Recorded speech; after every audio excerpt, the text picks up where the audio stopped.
the title, the unconditional and conditional. What am I getting at with that? We're getting to the next part of, we're moving to the right in Genesis and past Genesis 12 to Genesis 15 and 17. There's different ways to divide this. One particular scholar divides the whole narrative of the covenant to Abraham into 4 parts. And it's helpful, so I'll tell you what it is. There's the covenant introduction, Genesis 12, covenant ratification, Genesis 15, covenant amendment, Genesis 17, and covenant confirmation, Genesis 22. Now, if you know what those markers are, 12, that's the intro, that makes perfect sense. That's where we were last week. Ratification in 15 and amendment in 17, not completely sure what he means by that, except in 15 you see a ceremony, whereas in 12 you didn't. So maybe that's what that's getting at. Amendment is just an addition. What's he talking about? We'll talk about it today. And then confirmation 22, there's Abraham's act of faith, Mount Moriah, that famous story, Abraham and Isaac.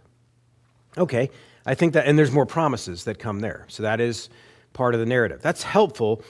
Our focus today is just going to be on Genesis 15 and 17. And obviously, if we're fitting both of those into a class, we're not going deeply into either chapter. We're just going to observe some obvious, clear details that are relevant to the kind of covenant that we're talking about. Why would I call this unconditional and conditional? Those are opposites. Either I'm going to be claiming that something is contradictory. No, that's not what I'm going to do.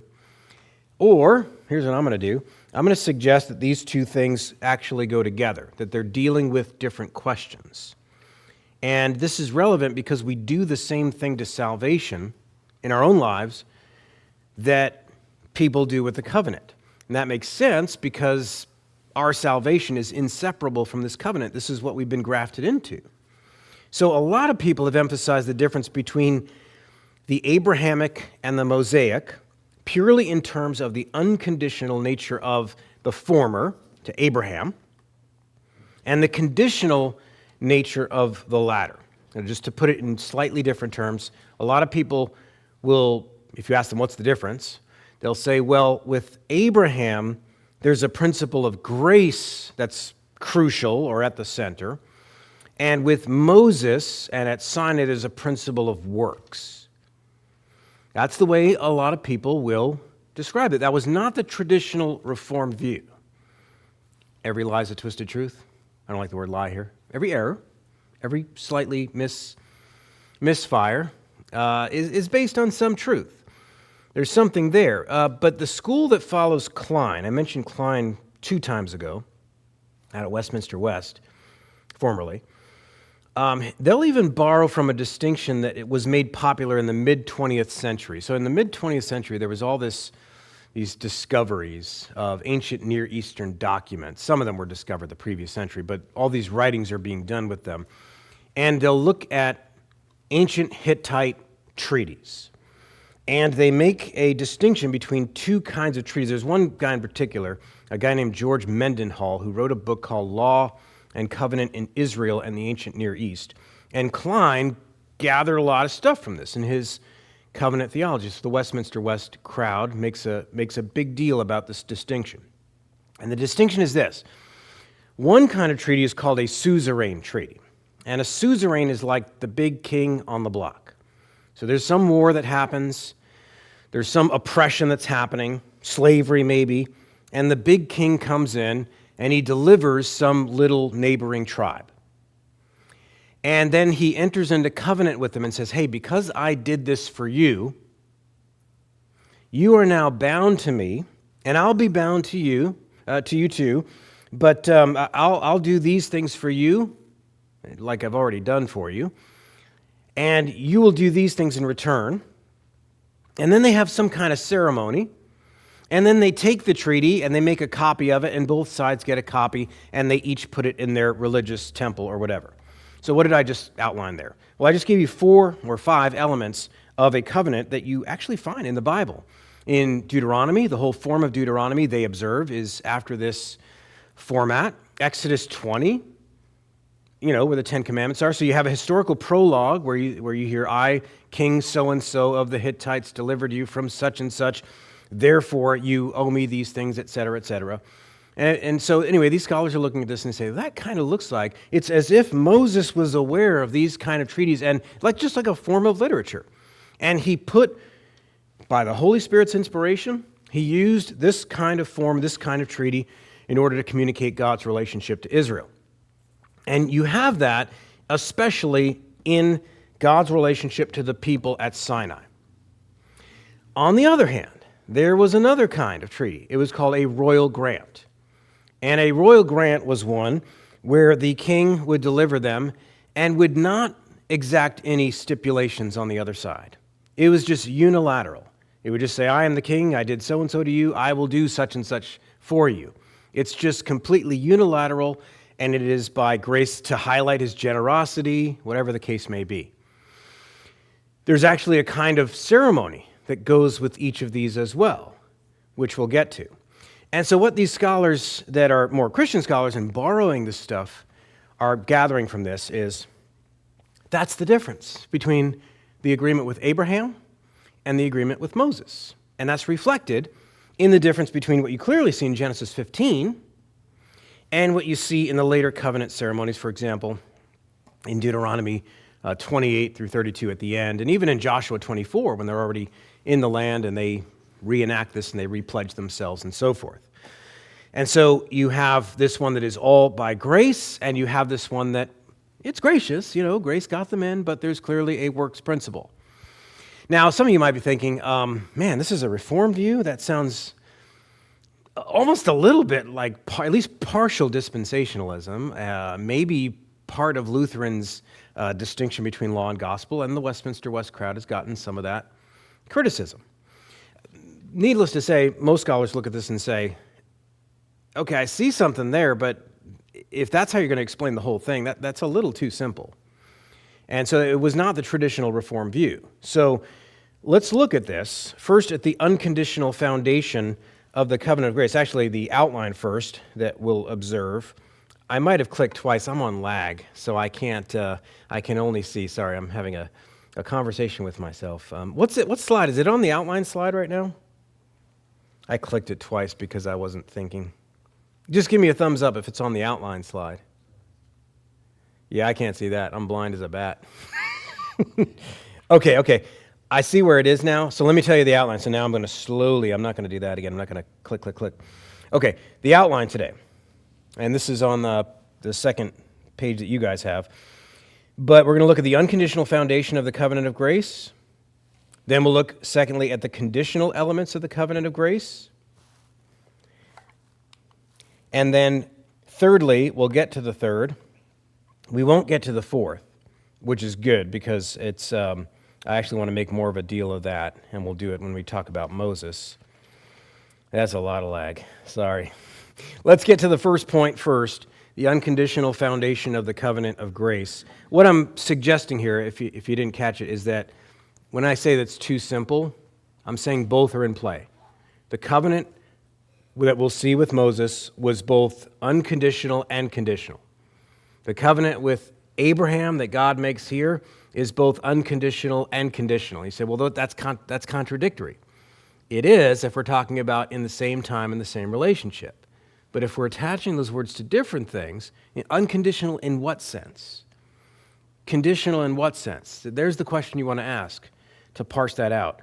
So let's look first at the covenant of grace to Abraham in its unconditional sense. What do we mean by it being unconditional? Here's a simple way to say it. It's unconditional in its foundation. You are saved by grace alone. So that means you're a couch potato, right? You do nothing. No. So you know that, okay, so it's unconditional election, if you want to say in a popular way, God's unconditional love. In other words, there's nothing I do to contribute to my salvation. And that's true for Israel too. God saved them, he tells them in Deuteronomy, not because you were the biggest of all the nations out there or because you did anything righteous. He says in Deuteronomy 7 and 8, because I loved you. That's the reason. Because I loved you. That's it. You can't go behind that. So it's unconditional in that sense. Nobody loses that. Nobody, but you're going to add some conditions. Conditions for what? That's what you have to ask. So we're not going to go back. It's a separate question now. When we start talking about conditions, separate question, okay? When you are saved, I'm going to use a silly example just to tattoo this home on people's brain. When I say you're saved unconditionally by God's grace, and then I say that boiling water is a necessary condition to make pasta, am I contradicting myself? No, because I'm talking about something else. You say, that's a goofy example, Matt. That doesn't help me at all. It should, because all I'm trying to say at this point is that anytime you hear a condition afterwards, even though it might not be that remote as my silly example, it was a silly example, it'll still be the same principle, and that's what I want you to look out for. Okay, so how does the chapter begin? Why is unconditional grace the focus of Genesis 15? Here's the answer, verse 1. Fear not, Abram. Those are the opening divine words. What's the context of Genesis 15? Abraham is afraid. It doesn't tell us why yet, but Abram's immediate response should tell you. Now, a lot of times when an angel, usually, or sometimes God, has to tell somebody when an angel shows up, do not fear, they're basically saying, don't die. I realize you're going to die right now because you're seeing an angel, like the angels with the shepherds in Luke, Christmas, or Isaiah going into the throne room with God when he disintegrates, or John that falls at his face as though dead in Revelation. The issue there, the fear there, is coming into the presence of God, and if no one can see me and live. Remember, he says to Moses. So the issue there is fear of being in God's presence. I don't think that's the context here, because God's first response to him is not something about God's holiness or his power or anything like that. And then verse 2, the other clue, Abram said, O Lord God, what will you give me? For I continue childless, and the heir of my house is Eleazar of Damascus. The sense of this passage is not like this is 5 minutes later after he picks himself up. And the sense of it is that that's what he means by fear. Abraham is not assured of his relationship with God because he's not assured that the promise is going to happen. And so when God says, fear not, he's addressing that particular issue. The sum of all the gospel promises itself would be unintelligible to Abraham if this one promise didn't happen first, a son. If he doesn't have a son, if he doesn't have an heir, nothing else makes sense. How can I have lots of sons? How can I have a multitude of nations? How can kings come from me?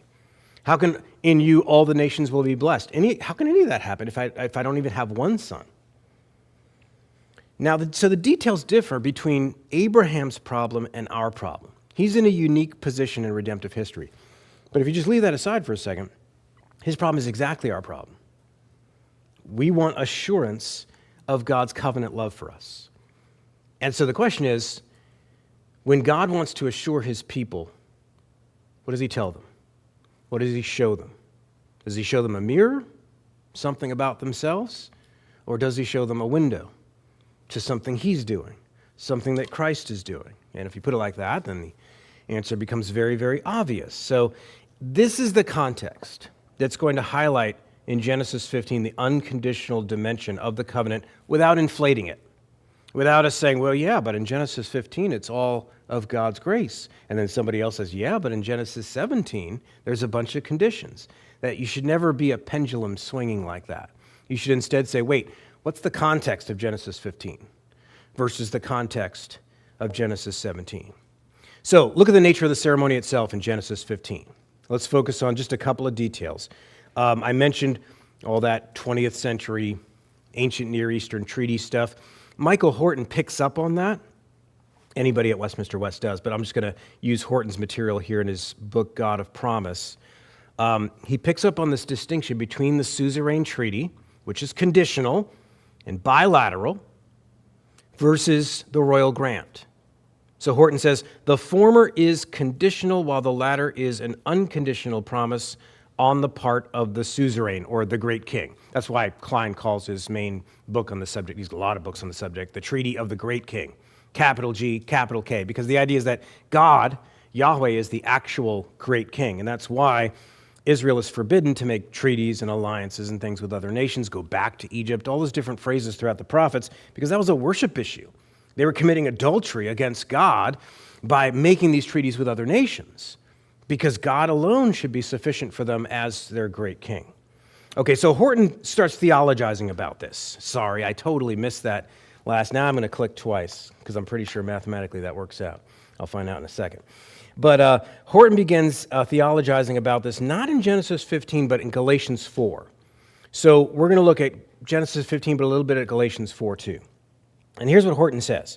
He says, Paul explains, and by the way, Aiden, if there's a quote, if there's not a quote by Michael Horton up there, right? It is. Okay, it just took 2 seconds. Sorry. I should have just kept my mouth shut.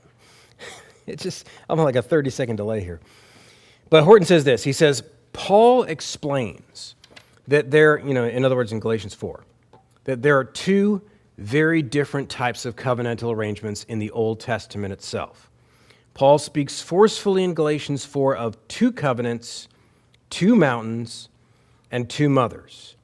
The principle of law, in other words, personal performance, and promise, in other words, an inheritance of an estate by virtue of the performance of another, give rise to antithetical forms of religion.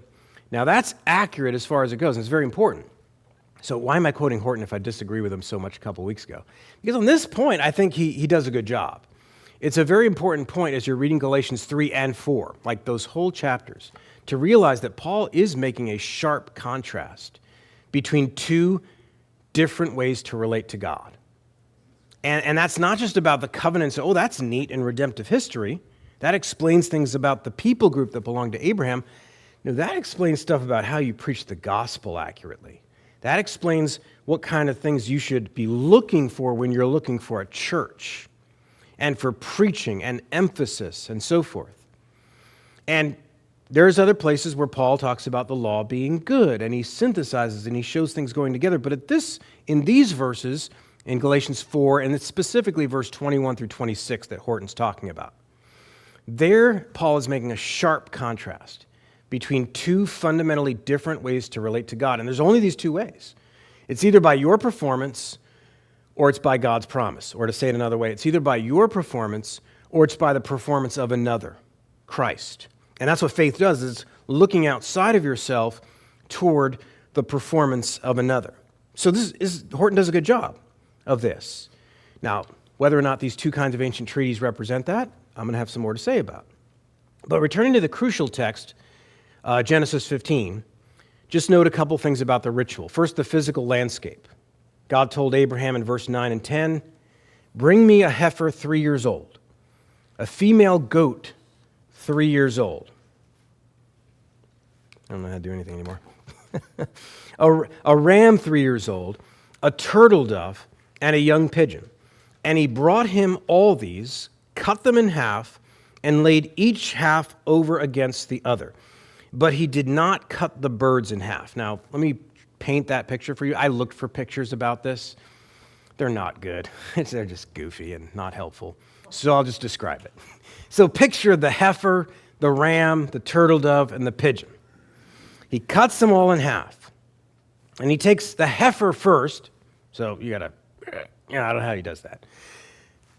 A dolly, a wheelie. And he brings half it over there, and then he takes the other and half over there. And he's got enough room to walk through. And usually that means enough room for two people to walk through arm in arm, because there's two parties to the covenant, usually. Hold that thought. Then he takes the ram, same thing, cuts it in half, a little easier, probably can carry it with his hands.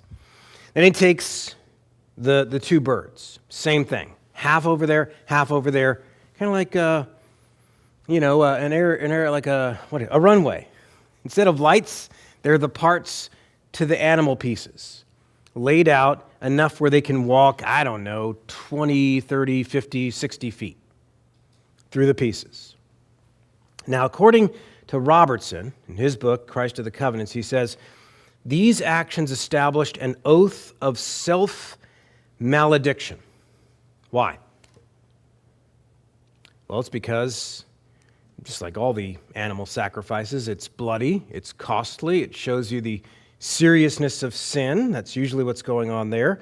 But as I said, normally in one of these treaty ceremonies, the two different parties would walk together, arm in arm, symbolizing that if either one of them goes back on the terms of this agreement, then what happened to those animals, may it happen to me. So that's what Robertson means. They're calling down a curse on themselves. If I go back on this agreement, then you can cut me into pieces as these. Now, on a human level, that'd be a call to war. But when you're talking about a divine covenant, it would be calling down the curse of God on yourself. And we see this later on in the prophets. Jeremiah chapter 34, verse 18. And this is long after Israel had broken the covenant again and again and again. It says, "And the men who transgressed my covenant and did not keep the terms of the covenant that they made before me, I will make them like the calf that they cut into and passed between its parts." So God is saying, I will cut you in half as you agreed to the terms of this covenant, and you called down this curse on yourself. It is right. It is just. You said, yes, we will do all these words. And cursed be us and cursed be our generations if we don't do it. Two other elements about this ceremony that you should observe. First of all, verse 12, look at it in Genesis 15. Abraham's asleep, which is not the best position to be in when you're in a very serious covenant ceremony with God. He's sleeping. But God made him fall into a deep sleep. You notice that? Second detail, not to miss, is that God passes through the pieces together by himself. And that's and I realize you might say, well, where's that? Well, look at that, the flaming, torch, the pot, and you're like, and by the way, I'm not suggesting that commentators and theologians know for sure exactly what all this represents. There's a lot of mystery here. But I think all parties agree that this is representing God himself, that this is a kind of theophany, that God himself is passing between the pieces. Now, this is in Abraham's vision. That's the idea. Or both. It could be in reality. And Abraham seeing it in a vision, in a dream, in his sleep state. So it doesn't have to be one or the other. But put those two elements together. Abraham in this sleep, I picture him, I can't prove it, on his back, mouth open, just like out, cold. And God doing all the work. What do we have here? Well, first of all, it represents unilateral faithfulness. God is saying, I will do this by myself while you're doing nothing. Remember that aspect when we get to infant baptism, by the way, as well? But it also represents God's willingness to take the curse upon himself. Because it still represents, and that's why those animals are cut in half, that I will take the curse on myself because of the terms of this covenant. And we saw that in the Noahic covenant, didn't we? There was an aspect of the rainbow. It wasn't the whole thing, but a lot of people look at that and say it is pointed where? To heaven.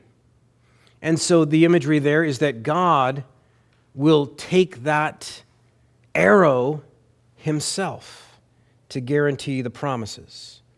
And so it is here. God is directing attention to himself. This is how the author of Hebrews looks back on this. In Hebrews chapter 6, verses 13 through 18, he says this, "For when God made a promise to Abraham, since he had no one greater by whom to swear, he swore by himself, saying, 'Surely I will bless you and multiply you.'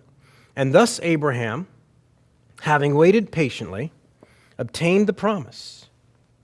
For people swear by something greater than themselves, and in all their disputes, an oath is final for confirmation. So when God desired to show more convincingly to the heirs of the promise," heirs, plural, that's interesting. Simply, I thought it was just Abraham there. Heirs of the promise, the unchangeable character of his purpose, he guaranteed it with an oath, so that by two unchangeable things in which it is impossible for God to lie, we who have fled for refuge might have strong encouragement to hold fast to the hope set before us. Now, as far as what those two unchangeable things are, you can say it's the covenant promise. You could say it's the work of Christ that it symbolizes. You could say it's God's word itself. You could say it's God's essence himself. And I'll say this, I don't know for sure which two things exactly the author of Hebrews means by that, but it could be any of those things. But it is interesting. God had no one greater by whom to swear. So he's making this oath by himself to himself. And so what's the context? The author of Hebrews is saying that when you want assurance, for where does it say? He's waiting patiently when God made a promise to Abraham. So in other words, when there's this problem, when you need assurance, God directs your attention not to yourselves, but to God. So Genesis 15, the context is the unconditional grace element, not because that's no longer present in the covenant with Moses, but as we'll see as the covenant goes on, there's something fitting about that here. But the other mistake to make, the other ditch is to say, okay, with Abraham, there's nothing but God saying, I will do this, I will do this, I will do this. And with Moses, there's nothing but you better do that, you better do this, you better do this. But there's both in both relationships. As you read more, as you look more, and that's part of the argument for them being the same ultimate arrangement at different phases. Let's look at the conditional things now. And part of what we're going to do here is to put away the idea that with Abraham, there's no conditions. So that's the opposite error. You say it's all of grace from first to last. Amen. So you're a couch potato. No, I'm not saying that. So in order to develop your spiritual muscles, you need to move. That's a condition of sanctification. So it's like it's attaching itself to a different question. Yes. So that's what we're doing here. In Genesis 17, you could ask, how can there be conditions? But there's at least three that are worth highlighting. In Genesis 17, verse 1, he says to Abraham, walk before me and be blameless. And he even attaches to that so that I can make my covenant with you. So there's something about the forward nature of the covenant in some way that hinges upon Abraham's walk. So is it the whole covenant of grace? No, we've already covered that. That is unconditional by grace. But is that the only aspect of the covenant moving forward? So these are the kind of questions you want to ask. Okay? Not just walk before me and be blameless in verse 1, but verse 9, you shall keep my covenant. And then he associates the act of circumcision, the sign, as that covenant. He so closely associates the covenant with the sign of the covenant that he wants Abraham to understand this is so much the thing that it is unthinkable. You would be a walking contradiction if you did not mark yourself in this way. So verse 10, every male among you shall be circumcised. Is that a condition? It's a condition for something. In fact, whoever doesn't, he says, will be cut off from the people. So it's a condition for that, whatever that means. But these are all imperatives. One scholar writes that this gives helpful corrective to the previous emphasis on God's unilateral participation in the covenant. There, I think he means helpful corrective toward anybody wanting to inflate that. He's not suggesting that Genesis 15 itself needs any kind of correction or balancing out, but we need to balance out what we are looking at in Genesis 15 and 17. There's other ways to divide these out. One traditional Reformed theologian divides these imperatives in chapter 17 to walk before God, be perfect, and be his people. So he's associating be perfect with blameless, and be his people to be the covenant, or sorry, it is, but the circumcision part. Okay, so what do each of these mean?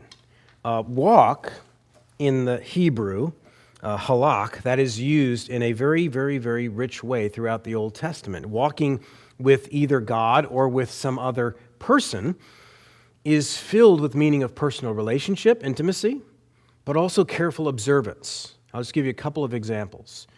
Psalm 1:1, blessed is the man who walks not in the counsel of the wicked. Clearly, what's in view is not just physical exercise, but a pattern of life, right? Recall that God himself in Genesis 3:8 is depicted as walking in the garden in the cool of the day. That's clearly an anthropomorphism. God doesn't have legs. We looked at that when we did the Genesis series and we did that passage. But it is calling attention to personal fellowship. Or Genesis 5:22 and 24, Enoch walked with God. Same thing. Same anthropomorphism. God is not physically walking. It is suggesting that Enoch had not only personal intimacy in terms of his closeness with God, but careful attention. In other words, what we're going to look at the sermon today, personal holiness. To walk with God is to be, in a sense, blameless in your generation, as was said about Noah. That does not mean sinless perfection. It's a relative statement. It's meant as a sign. It's meant sufficiently to perform the sign. It does not mean sinless perfection. Otherwise, places in the Bible that would say that all are sinners who are born of the race of Adam would be a contradiction. This same idea is put negatively in Paul's admonition in Ephesians 4:17 that you must no longer walk as the Gentiles do in the futility of their minds. Talk about a double odd metaphor.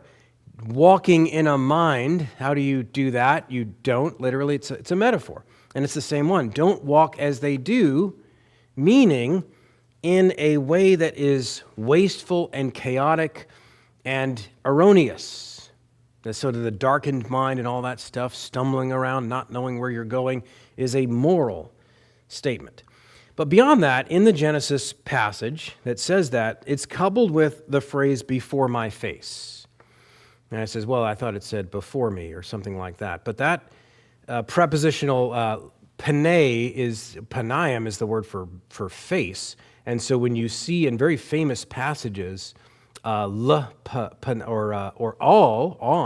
panay is used in Genesis 1:2, for the Spirit of God was hovering over the face of the waters, over the face. Or famously in the first commandment, and this is crucial for how to interpret it, you shall have no other gods before me. Some people think that's numerical or sequential. No, it's the same word used, all panay. In other words, you will have no gods at all before my face. You know, we use this expression in the Latin, coram Deo, that all of our life is lived before the face of God. That's what that Hebrew expression means. So it means before his face, in his presence. Where's that? Everywhere. Because God sees everything, and he is everywhere. So it's a statement of totality. Walk before me in all of your dealings. So what's demanded of Abraham here? Is that in his whole life and in the life of all of his offspring, you walk, as Paul said in the same chapter, to walk in a manner that's worthy of your calling. So does that mean that I'm walking in a way that I will earn my way into this family? No. You are adopted into this family, and it's like the Father who has adopted you saying, now act like I don't want to say Marino, but insert last name and other thing like that. But in this case, it's royalty. And it's not just any old royalty. It is God adopting sinners and rebels from the world and saying, now live like I have called you. And his grace and his love for you is what will melt you and make you want to do that, among other things that we'll talk about in the sermon today.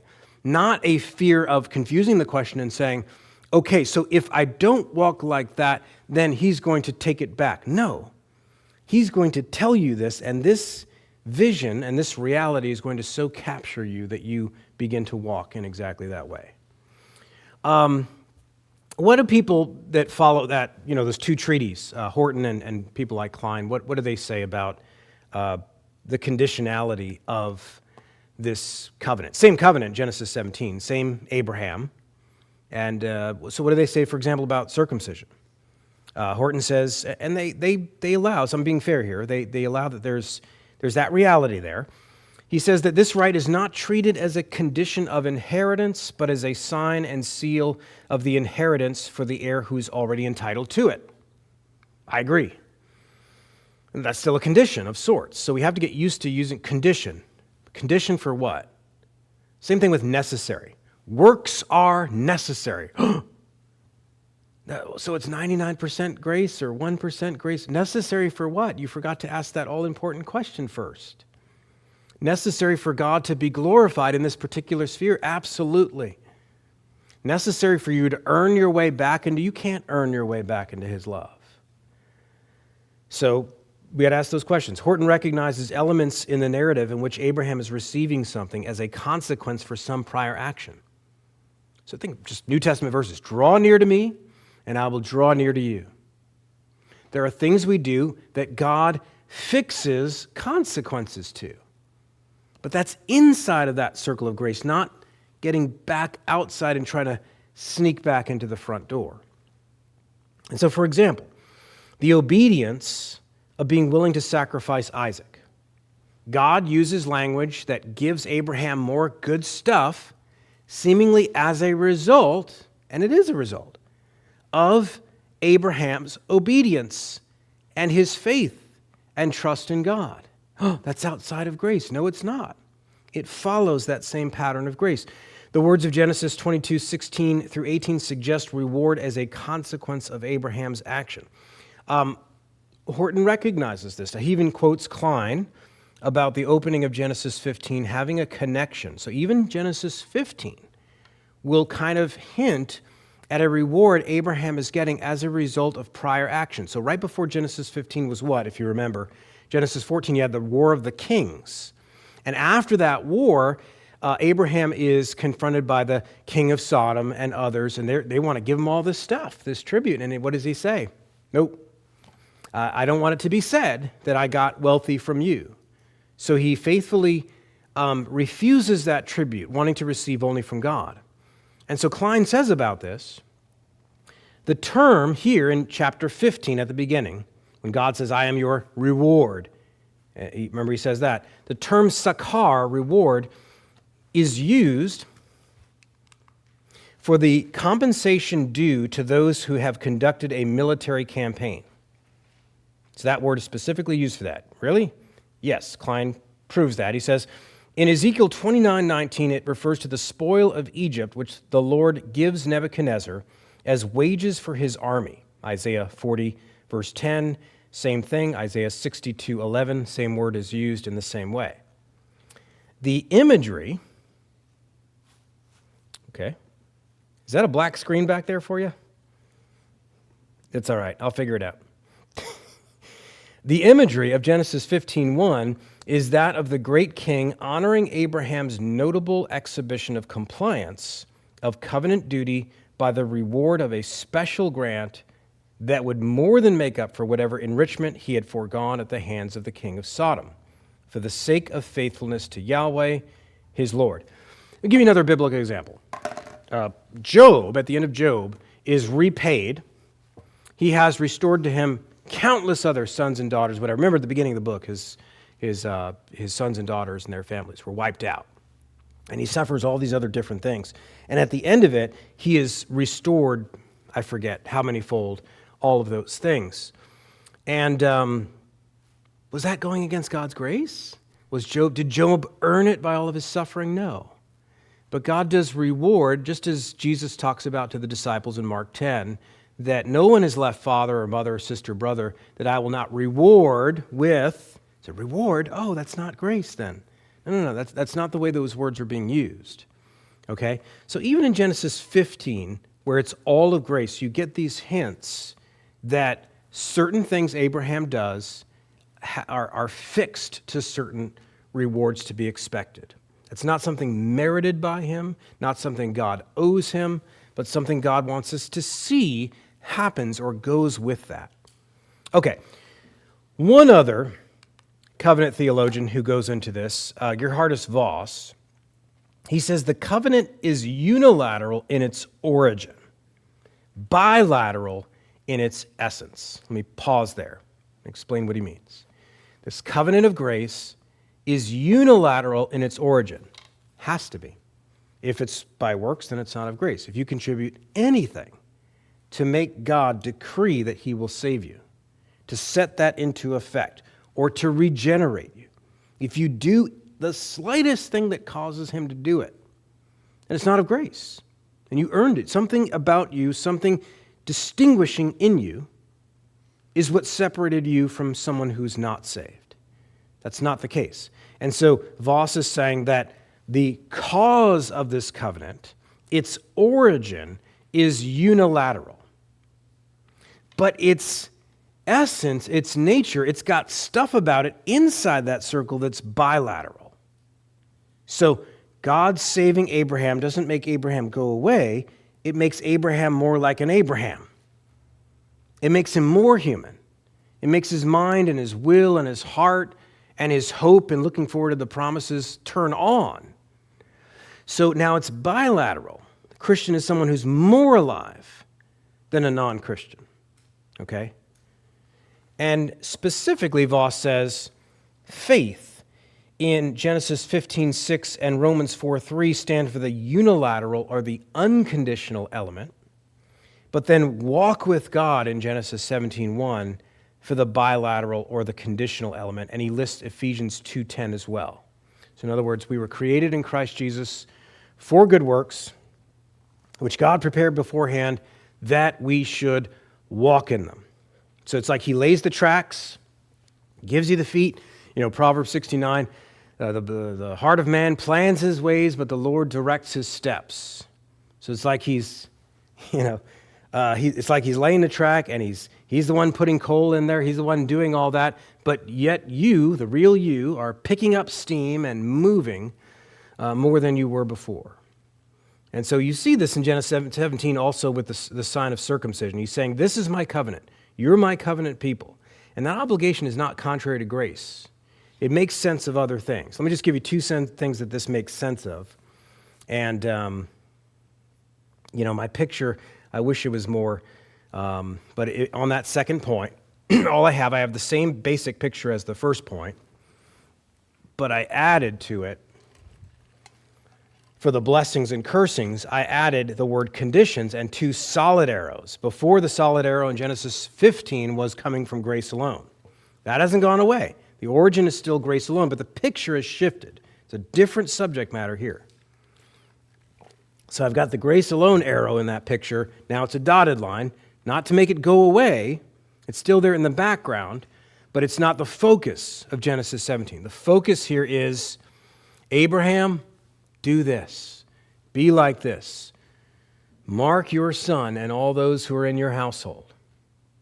Okay, so you have all these different elements, and that's what that solid line stands for here. So why is this happening beyond what we've said? Okay, it goes together, but why does this help us?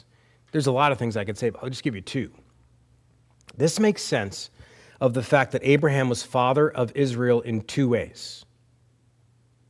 Okay? Two ways. Think about it. He's father of a people group that is ethnic, physical, biological. Father Abraham had many sons. And we Gentiles who are believers sing that song at Christian camp. I am one of them. Are you? Are you ethnically Jewish? Well, no, that's not what I mean. Okay, so he is the father of Israel in the physical sense, but he is also, as the New Testament makes very clear, the father of spiritual Israel and those of faith. Okay, so we'll keep coming back to that concept. This makes sense of that. Why does this make sense of that? Well, because you have Isaac and Ishmael. And one of the ways that Paul divides this in Galatians 4 is between Isaac and Ishmael, the child of the promise and the child of the flesh. So one wrong way to read Romans 9 at the beginning, when it says not all Israel is Israel, is to say, oh, you just mean that Isaac is the child of promise, Ishmael goes to the wayside, then the next generation, Jacob is the child of promise, Esau goes to the wayside, and then Judah is the child of promise, and the other 11, well, we'll have a special category for Joseph, go to the wayside. No, that's actually not the meaning. In all of that, there is a spiritual inheritance. By the way, the 12 brothers are one clue to that right there, because I'm pretty sure they were all saved as far as we know. I can't prove that, but that's not the point. The point of election is that you have something actually spiritual going on. So it's not just talking about a physical division between physical people, but a spiritual calling. The other relevant way here that this makes sense of things is that Israel of old would be a typological, physical people. So if they disobey, that leads to eviction from the land. So in other words, it's not that they lose their salvation. People look at that in 1 Corinthians 10, where it says, with most of them God was not pleased. And one way to read that is, so most of the people in the wilderness were not saved. Well, that may be the case, but I don't think that's Paul's point. By the way, Moses did not enter the land. Was Moses not saved? Okay, so you have to ask questions like that because that doesn't necessarily mean that they fell in the wilderness. Therefore, if they fell in the wilderness, i.e., if they were a person that died in the wilderness, then they were a person that went to hell. I don't think that's what Paul's saying. But they were a typological people. And that's actually a crucial passage, 1 Corinthians 10, because 3 times, I believe, it might be 4, that's where the word tupoi is used. Tupos in the singular is where we get the word type. And the ESV translates that as example for us. These people were an example for us. There's different ways that can be translated, pattern, type, but we get the word type, and we use it in English for that. So Israel was a typological people. What's that mean? That means they were representing things about the church. So can the church fall in the wilderness? Yes. Meaning the church can go extinct in an area. That's one application of it. There's others. It does not mean that you lose your salvation.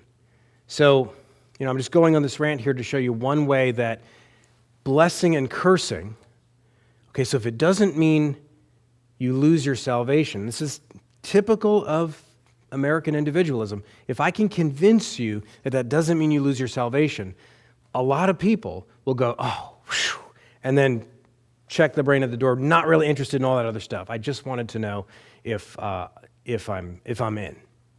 Now, and that's a very important question. But that's not all the Bible is teaching us. The Bible is teaching us many, many things about what apostasy looks like. What, if you're going to use words like revival or reformation, what that looks like. And so the Old Testament people are teaching us things through their example, good examples and mostly bad examples, okay? And so these markers are here in this covenant to this people, not to give us an alternative way of salvation, but to show us ways that there are temporal blessings that have a spiritual fulfillment, but there's also temporal curses. Okay, one concise statement by Herman Whitsius in his book on the covenant strikes the right balance. Same question throughout today is, what do you mean by unconditional? What do you mean by conditional? Okay, so Whitsius says, or if we will insist upon it, to call these things conditions, they are not so much conditions of the covenant as of the assurance that we shall continue in God's covenant and that he shall be our God. Now stop right there. Wait a minute. They're not conditions of the covenant, but of assurance that we'll continue in it? Read that again, but put the inflection in a different place because that's not what he meant.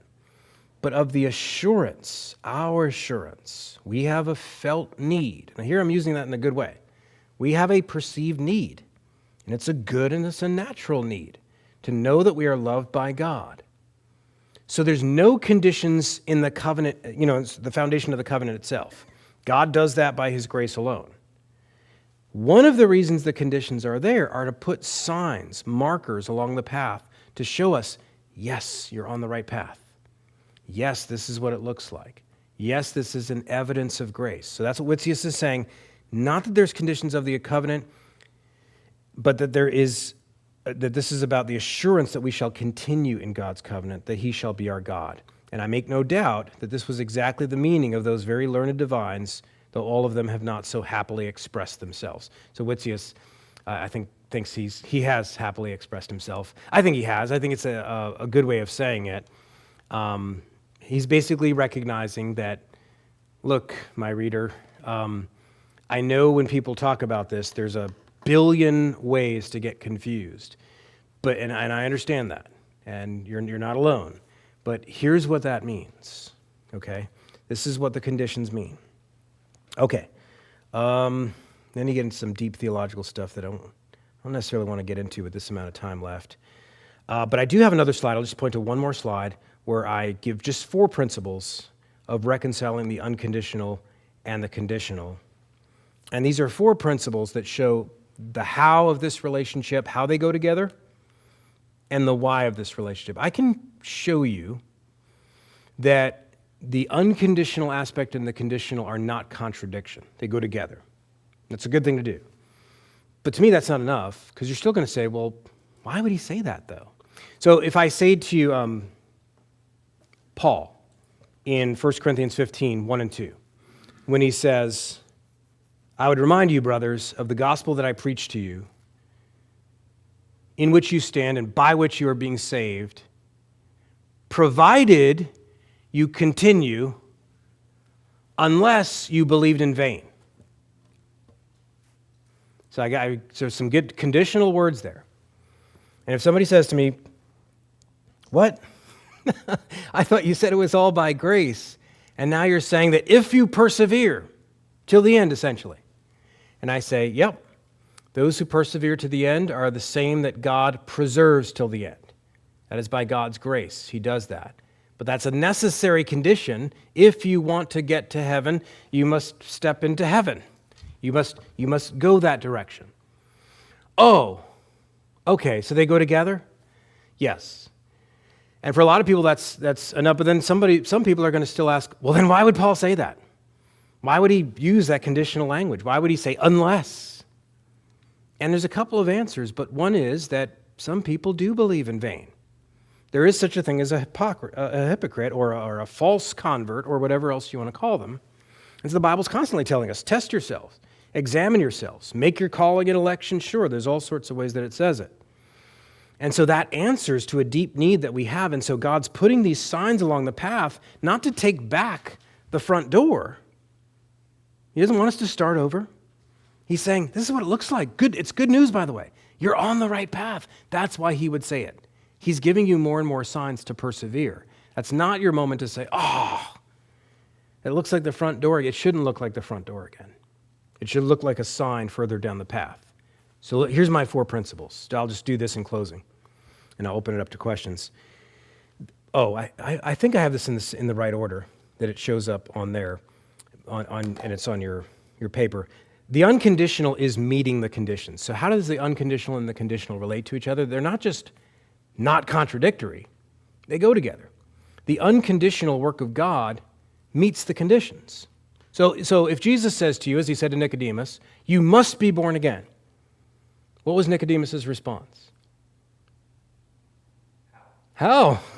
In fact, people, when they look at that, I think a lot of people have the sort of goofy Sunday school understanding of what Nicodemus, what a dunce. No, he wasn't. He was a smart teacher. His response was sarcasm. It was exasperation. When he said, can someone crawl into their mother's belly again and be born again? He wasn't being a dunce. He was showing exasperation. In other words, he heard Jesus loud and clear. He heard Jesus calling for the impossible, and he was expressing it in that way. And guess what? He's right. It is impossible with man. So, what's the solution? God creates what he commands. Think of where Augustine says in the Confessions, and this is where Pelagius had a big meltdown over it, when he says, in his prayer to God, he says, command what you will, and then grant what you command. In other words, create what you command. In other words, command of me, Lord, to love you, but I can't. So give me that supernatural love. So this first point is saying the unconditional is related to the conditional in this way. The conditions are there. Sometimes people say that God loves us unconditionally. There's an unconditional love. Well, he does if you mean that right. But there's actually the biggest obstacle and condition in the world between sinners and God, and that's God's holiness. But God gives to you the very thing that he is demanding of you. He supplies it by his grace. So that's my first point. The unconditional is related to the conditions in that God, by his grace, meets the conditions for you, guarantees it. Think of, just give you one verse for that, Ephesians 1:4. Even as he chose us in him before the foundation of the world, that we should be holy and blameless before him. Is holiness a condition? You're going to say it in the sermon today, aren't you, Matt? Because Peter says it. Is holiness a condition? The author of Hebrews says, without holiness, no one will see the Lord. Is that a condition? Yes. Who will walk on God's holy hill? Psalm 15. It's a condition. Perfect holiness. God guarantees that the condition will be met for all of his elect, that they should be holy and blameless before him. Second way they're related, the conditional is made fitting to the unconditional. So each stop on the bus tour of the covenant in Genesis, you see aspects of Noah, blameless in his generation, Abraham coming out of Ur in Genesis 12, that call, Genesis 22, his readiness to sacrifice Isaac, Moses, in Hebrews 11, it tells us he considered the reproach of Christ greater wealth than the treasures of Egypt, and I can go on and on and on. Why are those there? It's not to go back on grace. It's to show us something that is characteristic of the Christian in dropping everything and following Christ and pursuing Christ. So those are made fitting to a walk with Christ. The conditions are. The conditional lights the path. I've already kind of said this. Lights the path that that's unconditionally laid out for us. So think of Ephesians 2:10, that we should walk in them. In other words, they're signposts. They're actually more good news. You want to know, what's it look like if I'm the real deal, if I'm a genuine. And so I start seeing some signs. Those are good. That's a good thing. It's not bad news. And then finally, the conditional makes a clear typology of division. And I brought up 1 Corinthians 10 for that as well. So in other words, when you see all these blessings and cursings, and Israel did this, and all these different things, that's actually teaching us some things that still work that way. Apostasy, there's still apostasy. As people fall away from the church. Oh no, they're losing their salvation. No, that's not what's happening. Whole churches fall away. The lampstand is removed. Think of that in Revelation 3. So apostasy is something that happened in the Old Testament. Guess what happens in the New Testament too? So those are just a couple of answers to that. Let me open it up to questions or comments or anything else, and we'll get to Moses next week, finally.